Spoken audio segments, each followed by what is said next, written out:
Olá, seja bem-vindo. Você está na TV Poços, programa Direitos e Deveres com o Dr. Vanderlei de Mello.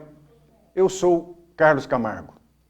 Como de costume, passamos aí aos nossos telespectadores, escritório jurídico do Dr. Vanderlei de Mello, aqui no centro de Poços de Caldas, próximo ao terminal de linhas urbanas, aqui, como está na nossa tarjeta, aqui, Rua Santa Catarina, número 80, bem no centro.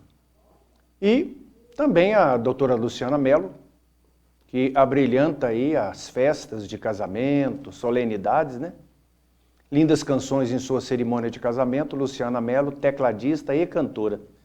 Se quiser, faça contato pelo 99967-6276, 99967-6276.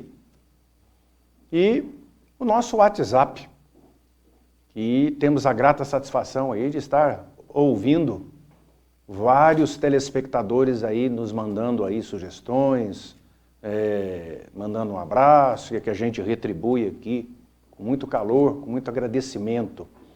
Faça contato conosco, WhatsApp 98451-3033, como está aqui, 98451-3033. Agradecemos antecipadamente. Esta semana, a dica de leitura aqui é este livro interessantíssimo, A Organização, de Malu Gaspar.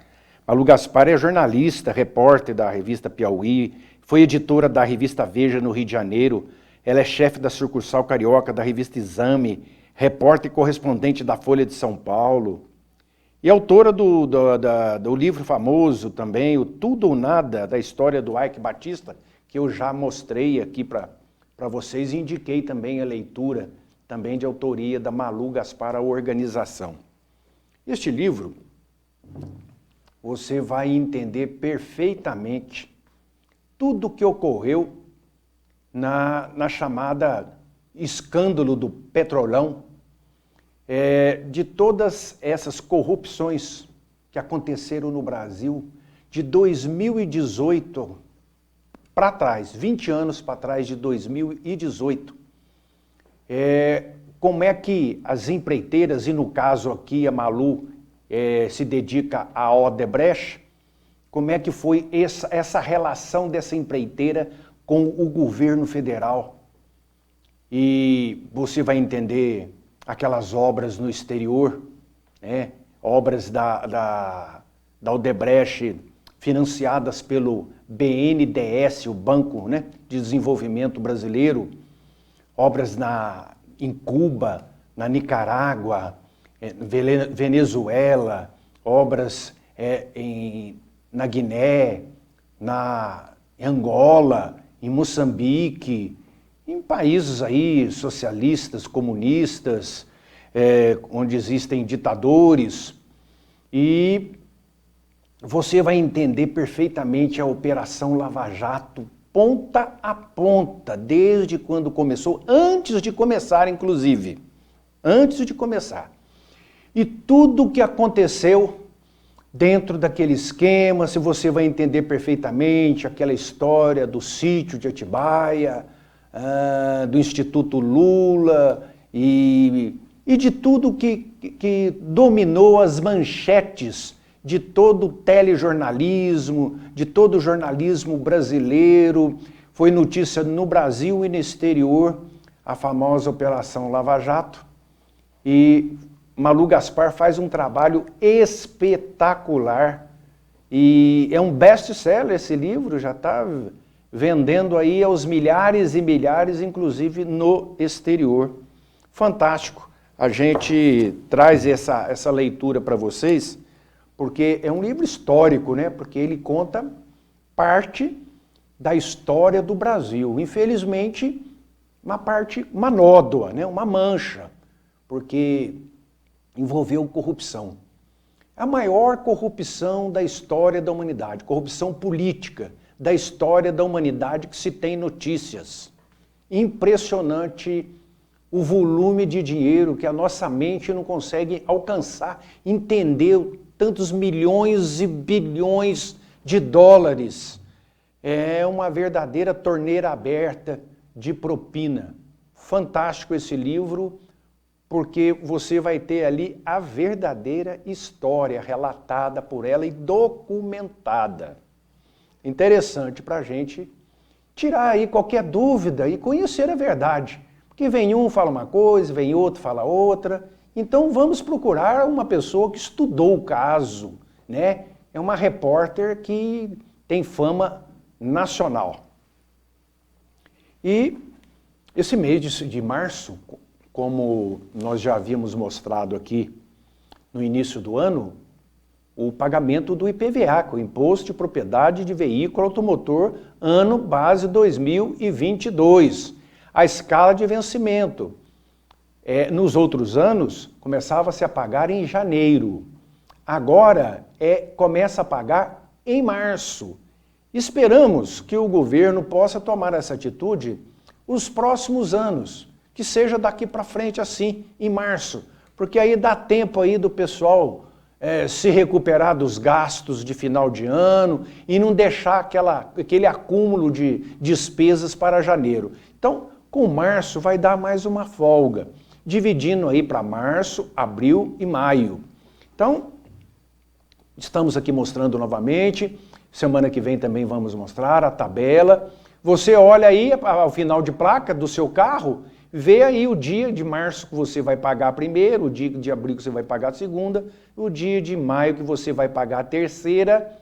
E se você quiser pagar em cota única, não quiser dividir aí, você paga então no mesmo dia do vencimento da primeira parcela. Agora, nada impede também que pague antes, né? Isso aí, quem vai pagar cota única pode pagar antes, mas depois do dia da primeira parcela, aí não dá para pagar em cota única mais. Aí vai ter que dividir. Então isso aí é muito importante, porque o imposto de propriedade de veículo automotor é até um projeto do presidente Jair Bolsonaro, era de acabar com esse imposto. Não acabar 100%, mas acabar da forma como ele é cobrado. Seria um imposto que seria cobrado somente na transação comercial de um veículo. É como se fosse um imóvel.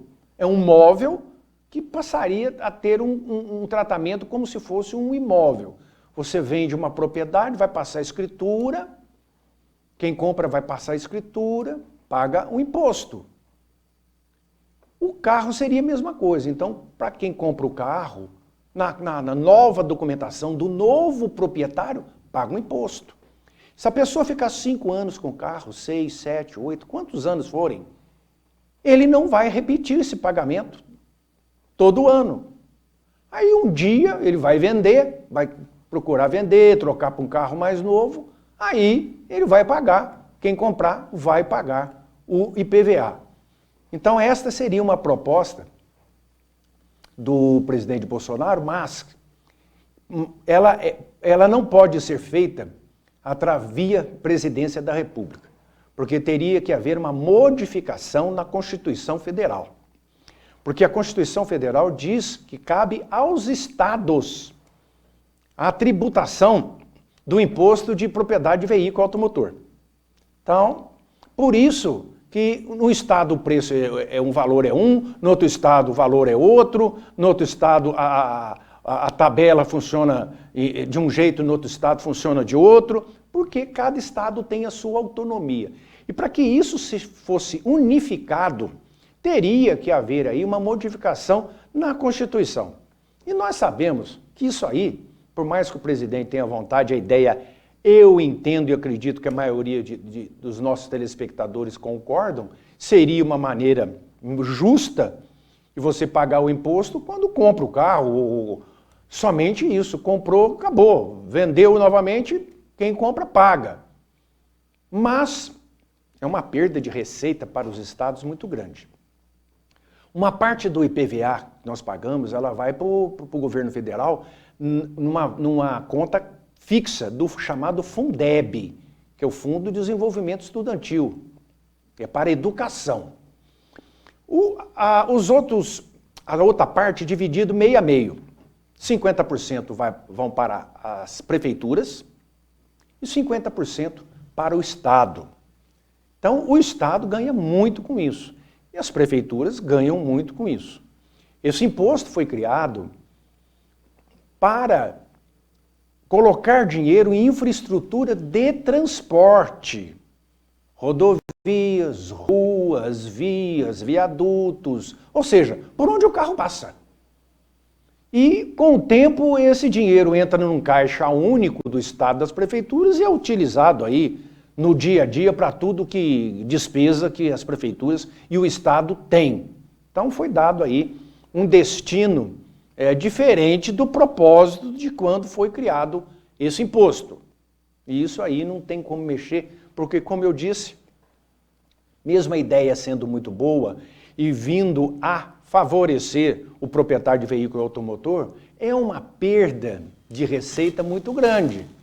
Logicamente que se algum deputado ou o próprio governo quiser mandar uma proposta de emenda à Constituição para acabar com esse imposto e torná-lo somente no que tange respeito a quando for vender ou comprar o carro, não vai passar que os deputados federais dos estados votam conforme o alinhamento com o governador, não vai passar e não, eu acredito que não teremos uma solução positiva para o proprietário do veículo a curto, médio prazos. Quem sabe, né? Às vezes, uma hora chega. Mas, no programa passado, nós terminamos falando de um assunto, infelizmente, até ruim de comentar, porque o professor, a professora no Brasil e no mundo é a base da sociedade no que diz respeito à educação, à cultura, o ensino. São formadores, né?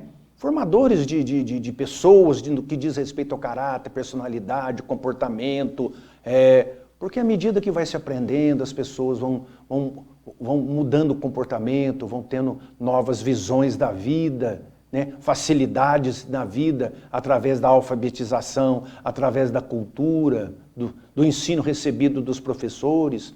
É a profissão mais importante do mundo. O grande médico, o médico não é médico se não passasse pelos professores, pelas professoras. O advogado é advogado porque passou pelas professoras. Todas as profissões, todos nós, desde um profissional liberal até um formado com curso superior, com PhD, com mestrado, doutorado, começou lá na base, com a professora, com a tia carinhosamente conhecida, né? Tão querida dos alunos, uma missão, além de uma profissão, uma missão. E a gente fica pasmo de encontrar alguns professores que mudam a rota, a trajetória disso. Já que eu volto.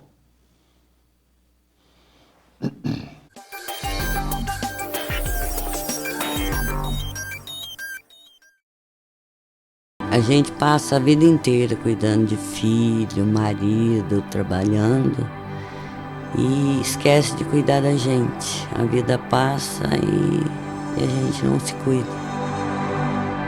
Eu tenho até vergonha de sorrir. Eu ainda brinco, vocês vão ver, um dia eu ainda vou dar um jeito nos meus dentes, vocês vão ver só.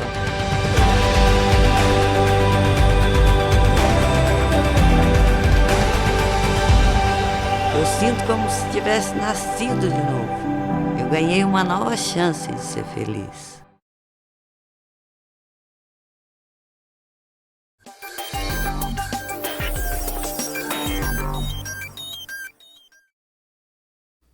E dentro desse assunto, né, foi motivo aí de grande repercussão na internet, um professor lá de Roraima, discutindo com o aluno e querendo dizer ao aluno e dizendo que a atitude do ladrão, quando está roubando, ele está trabalhando. Por incrível que pareça, se viesse isso da fala de um cidadão que não tem a menor capacidade intelectual, não teve nenhuma formação de estudo, é de se levar até, de entender que a pessoa está falando sem conhecimento de causa, não se viu falar um negócio desse. Agora, um professor, ali no ensino fundamental, lá em Roraima. Então, isso aí viralizou aí para todo lado. E, infelizmente, não é caso único, tem acontecido aí pelo Brasil inteiro, né? Um ou outro professor daqui, uma outra professora ali, tirando a pauta, a grade de instrução, os assuntos que tem que ser ministrado dentro da sua matéria, para falar de assunto estranho, política partidária, ideológica. Então a gente vê que foge completamente do contexto. Mas essa atitude do professor, que eu não vou falar aqui do criminoso, que é o professor, mas vou falar do crime. Isso é um crime que está no Código Penal. E você está no programa Direitos e Deveres, aqui falamos de lei. Tem um crime que chama apologia ao crime. É quando alguém elogia o crime. Então, fazer publicamente apologia de fato criminoso ou de autor de crime. Então, quando alguém elogia um crime, faz apologia. Então, quando esse professor disse ao aluno que o ladrão, quando está roubando, ele está trabalhando, ele está querendo dizer ao aluno que aquilo é correto. Roubar é correto. Então ele está fazendo uma apologia, ele está elogiando o crime, o criminoso praticando o crime. Isso aí está no artigo 287 do Código Penal. Apologia ao crime, que é uma detenção de 3 a 6 meses. Chamado um crime aí de menor potencial ofensivo, mas que, repetido, poderá aí mudar de figura essa penalidade.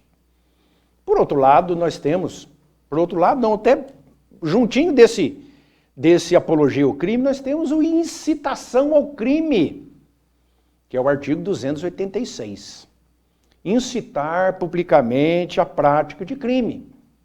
Então, quando aquele professor disse ao aluno que o ladrão, quando está roubando, ele está trabalhando, ele está o quê? Incitando ao crime. Porque o aluno vê no professor a sua fonte de informação fidedigna, verdadeira. O aluno acredita mais no professor do que no pai, do que na mãe. Quando contesta alguma coisa, o aluno fala, mas meu professor falou assim. Não, meu professor, minha professora falou que é assim, assim, assim. Então, ele recebe todas aquelas informações que vêm do professor, da professora, como verdadeiras e começam a fazer parte do seu caráter, da sua personalidade, do seu comportamento de ver a vida.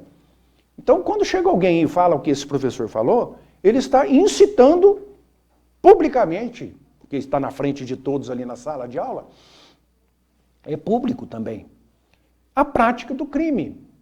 Então, o aluno, então, que está ali com a cabeça, informação, falou, mas então pode. Bom, o professor falou que pode roubar, porque é até um trabalho. Então, se eu crescer e ficar sem trabalho, não conseguir trabalho, eu vou roubar, porque é um trabalho. Então, é uma coisa assim que digna. Que isso aí, fora esse crime que em tese, o professor teria cometido, neste caso específico que estamos falando, existem procedimentos, né, normas dentro da Secretaria de Estado da Educação, né, daquele estado onde esse professor trabalha, que vai analisar a conduta ética moral desse professor, né? Esperamos que sim. E o Estatuto da Criança e do Adolescente, lá de 1990, governo Fernando Collor, o ECA, ele dá uma ênfase à responsabilidade de pai, mãe, professor, educador, no ensinamento aos alunos, aos filhos. A responsabilidade. Porque o pai tem responsabilidade, a mãe tem responsabilidade, a professora tem responsabilidade. Então, também ferem o Estatuto da Criança e do Adolescente. Então, coisas assim que a gente fica boquiaberto de ver acontecer por aí. Falamos também no programa passado sobre o projeto que tramitava pela Câmara Federal a respeito da legalização, da liberação dos jogos de azar no Brasil e que ainda estavam faltando algumas votações de destaque que alguns outros deputados colocaram. Né? Um vem, então, está votando uma matéria de um projeto de lei de um determinado deputado, vem um outro deputado, não, põe mais isso aí, não, escreve mais isso. Não, vamos escrever, botar mais isso também. Então isso chama de destaque, isso aí tem que ser votado também. Então agora, semana próxima passada, a Câmara Federal, os deputados federais, votaram pela aprovação do projeto sem o chamado os destaques. E o plenário da Câmara, né, rejeitou os sete destaques e concluiu a votação do projeto de lei que legaliza os jogos de azar no Brasil, incluindo cassinos, bingos, o jogo do bicho, apostas esportivas. Agora vai para o Senado. É lá que a coisa pode virar. Notícias ainda extraoficiais dão conta de que essa matéria vai ter muita dificuldade de passar no Senado. Lá são somente 81 que votam. E o gabinete do presidente da República já informou que se passar, quando chegar no presidente Bolsonaro, ele vai vetar. Né? E se ele vetar, terá que voltar ao Senado para o Senado derrubar o veto do presidente e aquilo então passar a valer. É assim que funciona. Agora, quem comanda essa votação desse projeto de lei lá no Senado é o presidente do Senado, o Rodrigo Pacheco. Ele poderá botar em votação ou poderá deixar lá na gaveta e empurrando ali com a barriga, se ele tiver interesse que esse projeto não seja colocado em votação. Ou se o Rodrigo Pacheco entender que ele é contra, mas que a maioria dos senadores são a favor, então ele também poderá colocar na gaveta. E poderá, se ele não quiser colocar na gaveta, demorar para colocar em votação, e vamos supor que passe, vai à presidência da República, chegando lá, o presidente tem um período, 30 dias, para vetar ou não. Se ele não vetar, ele concordar, vai então sancionar. No caso em questão, tudo indica que vai vetar. Leva um tempo. Vetando, volta para o Senado. Aí o Senado vai colocar de novo em votação o veto do presidente da República. Se derrubarem, aquilo vira lei. Se não derrubarem, fica valendo o veto do presidente da República. Esse vai e vem aí, essa tramitação, se for empurrando aí, no linguajar popular aí do empurrando com a barriga, vai passar o ano. Aí, o ano que vem, nós estamos em outra legislatura. Vai ter eleição em outubro para senador, deputado federal. Então, a matéria não terminando, fica para a próxima legislatura, tem que começar tudo de novo. Então, existe um lobbying também, né, uma movimentação dos interessados na liberação aí dos cassinos e dos jogos de azar. E isso aí é importantíssimo, no meu ponto de vista, para o país no que diz respeito à oferta de trabalho. São milhares e milhares e milhares de empregos que vão surgir em todos os aspectos pelo Brasil afora. Onde tiver um cassino vai ter evolução, vai ter progresso. Las Vegas começou num deserto.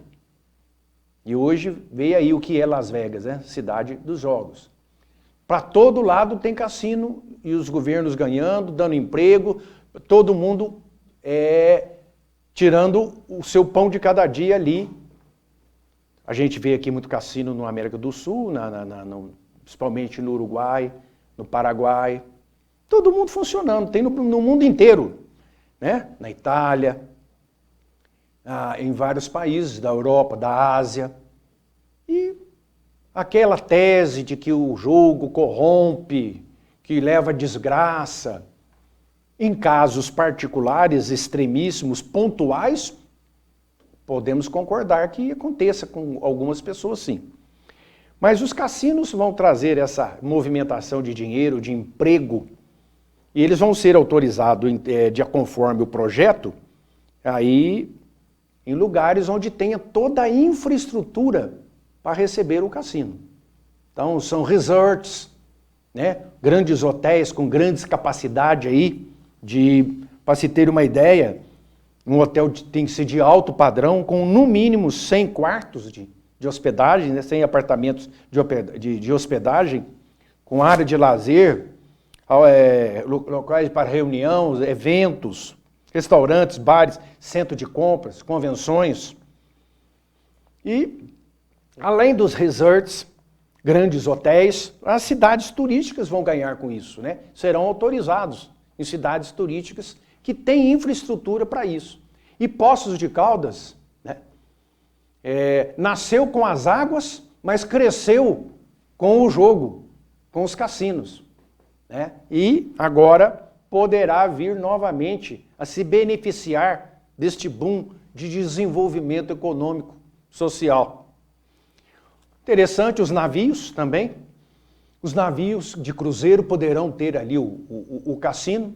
Na verdade, muitos navios já têm, mas só que estando dentro das 200 milhas marítimas, que é chamado mar territorial brasileiro, é proibido. Saiu das 200 milhas marítimas, o navio libera o cassino.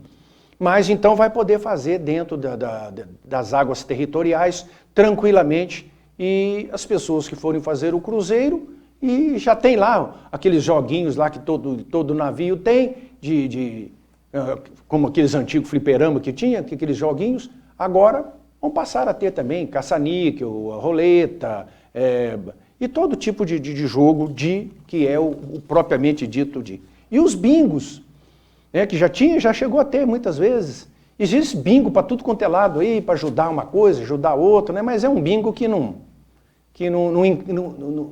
chega a ser considerado aqui nesse caso, que é de pouca expressão. E também o jogo do bicho, né? Que vai acabar e vai legalizar. Esse jogo que está aí na clandestinidade há muitos anos no Brasil. Semana que vem a gente volta. Muito obrigado pela atenção. Fiquem com Deus.